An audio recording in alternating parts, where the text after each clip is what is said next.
पुण्याच्या बारामतीमधील वडगाव निंबाळकर पोलीस ठाण्यात एका आरोपीने गळफास घेऊन आत्महत्या केल्याची घटना घडली आहे। मंगळवारी रात्री उशिरा त्याने ही आत्महत्या केल्याची माहिती सूत्रांकडून मिळते।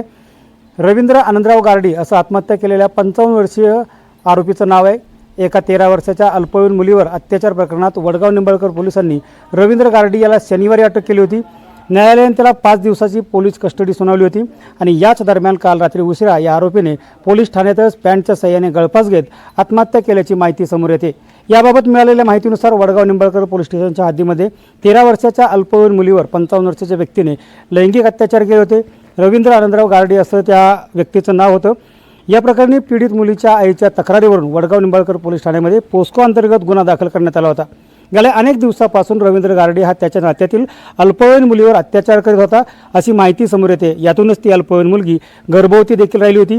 पीडित मुलीच्या कुटुंबातील व्यक्तींनी आणि त्यांनी संगनमताने फलटणमधील एका खासगी रुग्णालयात तिचा गर्भपात देखील करण्यात आला होता अशी माहिती समोर येते आणि यानंतर मुलीच्या आईने वडगाव निंबाळकर पोलीस स्टेशनमध्ये याबाबतची तक्रार दिली होती। पोलिसांनी याबाबत बाललैंगिक अत्याचार प्रतिबंधक कायद्यानुसार गुन्हा देखील दाखल केला होता।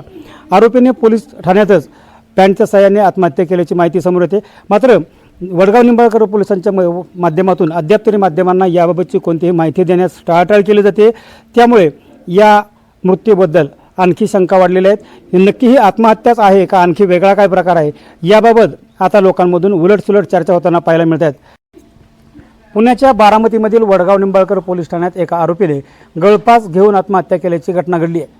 मंगळवारी रात्री उशिरा त्याने ही आत्महत्या केल्याची माहिती सूत्रांकडून मिळते। रवींद्र आनंदराव गारडी असं आत्महत्या केलेल्या 55 वर्षीय आरोपीचं नाव आहे। एका 13 वर्षाच्या अल्पवयीन मुलीवर अत्याचार प्रकरणात वडगाव निंबाळकर पोलिसांनी रवींद्र गारडी याला शनिवारी अटक केली होती।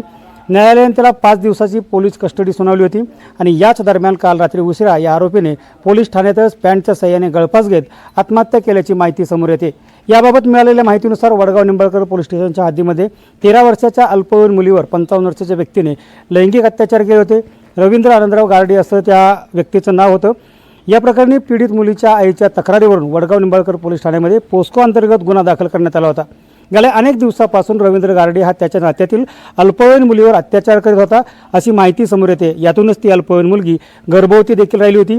पीडित मुलीच्या कुटुंबातील व्यक्तींनी आणि त्यांनी संगनमताने फलटणमधील एका खासगी रुग्णालयात तिचा गर्भपात देखील करण्यात आला होता अशी माहिती समोर येते आणि यानंतर मुलीच्या आईने वडगाव निंबाळकर पोलीस स्टेशनमध्ये याबाबतची तक्रार दिली होती। पोलिसांनी याबाबत बाललैंगिक अत्याचार प्रतिबंधक कायद्यानुसार गुन्हा देखील दाखल केला होता। आरोपीने पोलीस ठाण्यातच पॅन्टच्या सहाय्याने आत्महत्या केल्याची माहिती समोर येते। मात्र वडगाव निंबाळकर पोलिसांच्या माध्यमातून अद्याप तरी माध्यमांना याबाबतची कोणतीही माहिती देण्यास टाळाटाळ केली जाते।